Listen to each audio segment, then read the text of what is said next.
Nike just made a $500 million decision that shattered the tennis world. And it wasn't just about talent. A global sponsorship empire abandoned a decorated athlete for someone the industry never saw coming, triggering outrage from officials, competitors, and an entire establishment that thought they controlled the game. When Eala's name was announced, one question echoed through boardrooms and courts. Who actually owns women's tennis now? What followed was a scandal that exposed the ruthless politics behind the sport, the resentment of dethroned names, and a young champion who refused to stay in her lane. This is the story of power, betrayal, and the moment Nike redefined who deserves to be champion. On a Tuesday morning that felt like any other, the tennis world stopped. Nike released a statement. 14 words, a $500 million investment. Not in who everyone expected, not in the name that had dominated headlines for a decade. The swoosh, the symbol that had crowned champions, shaped legacies, and defined what victory looked like, had chosen someone else, Eala. The reactions were instantaneous. Disbelief, rage, confusion. How could a corporation abandon a proven commodity, a decorated athlete with Grand Slam runs, for a player still climbing? The numbers didn't add up on paper. But Nike wasn't thinking about yesterday's victories. They were thinking about tomorrow's world. Eala's emergence hadn't been quiet. It had been explosive.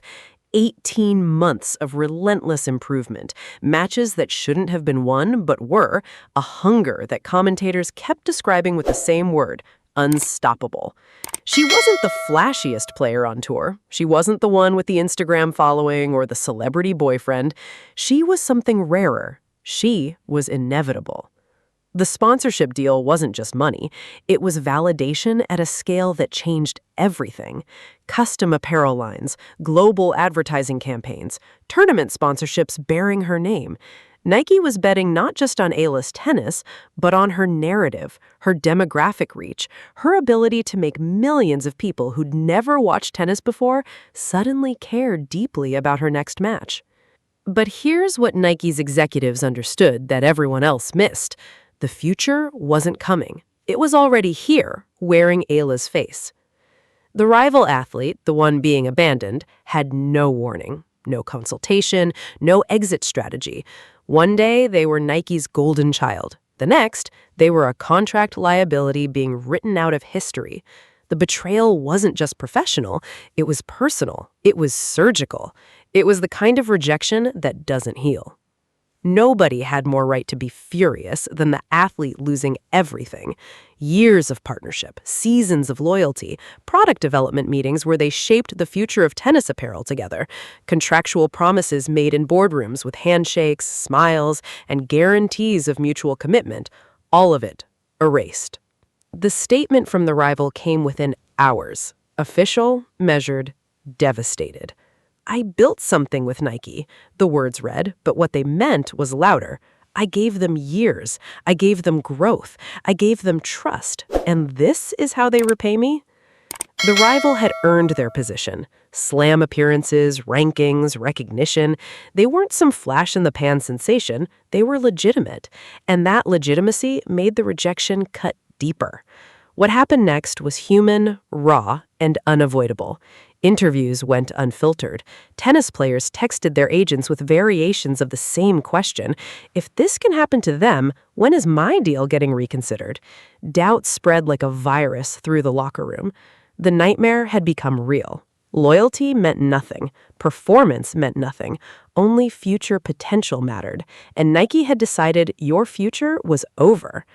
The rival tried to reposition, reached out to other sponsors, but the damage was psychological. The message was sent. Nike, the most powerful brand in sports, had looked at this athlete and decided they weren't worth the investment anymore. If Nike believed that, why would anyone else? Their ranking began to slip not because of tennis, but because of distraction, frustration, and the corrosive knowledge that the institution they'd trusted had cast them aside. This wasn't just a business decision, this was an execution, and everyone was watching to see if it would happen to them next. The establishment didn't accept this quietly. WTA officials called meetings. Media executives had urgent conversations about whether covering Eala's rise was authentic or manufactured hype. Other sponsors, threatened by Nike's audacity, began questioning whether they should reconsider their own athlete contracts. The nervous energy was palpable. Someone had broken the unspoken rule. You don't pivot this aggressively. You don't disrupt the stability. You don't rewrite the power structure. Journalists started digging. Eala's rise couldn't be natural, they suggested. There had to be angles, hidden advantages, maybe her family's connections, maybe performance-enhancing something. Maybe she was just the latest Nike marketing invention. But the more they dug, the more the evidence contradicted their skepticism. The data was undeniable. Eala's social engagement with audiences under 35 was 7 times higher than the rival athletes. Merchandise featuring her name sold out in 48 hours. Streaming viewership in markets Nike had never penetrated before, Southeast Asia, Latin America, Africa, exploded when Eala competed. Sponsors weren't just interested, they were bidding against each other for partnerships. Tournament organizers noticed something else. Eala brought crowds that hadn't shown up in years. First-time spectators, families, young people who'd grown up with tennis as background noise, suddenly treating her matches like events. Nike hadn't made an emotional bet, they'd made a mathematical one. The rival supporters fought back publicly, attacking Eala's character, her credentials, her legitimacy. The narrative became toxic. Social media fractured into factions. But with every attack, the story grew bigger and bigger. Bigger stories meant more eyeballs. More eyeballs meant more relevance. More relevance meant Nike's decision looked smarter every single day. The officials couldn't stop it. They could only watch as the sport they'd managed for decades suddenly shifted beneath their feet. The real story, the one hidden beneath the outrage, was simpler and more brutal than anyone wanted to admit. Eala represented demographic reality. The tennis audience was aging. The traditional market was saturated. Sponsors needed growth, and growth required access to audiences the sport hadn't reached before. Eala didn't just win matches, she opened doors.